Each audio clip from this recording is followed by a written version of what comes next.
How to post videos on Reddit.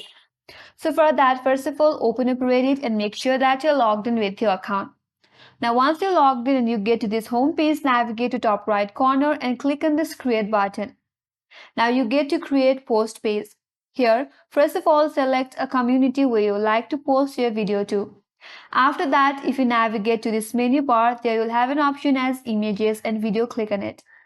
After that, you have to drag and drop images or video in this section. So minimize this interface now. You can drag and drop the videos in this. Here I have a video here.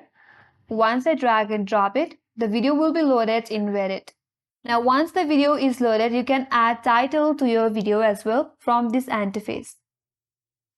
If you scroll down a bit, there you'll have a post button, click on it.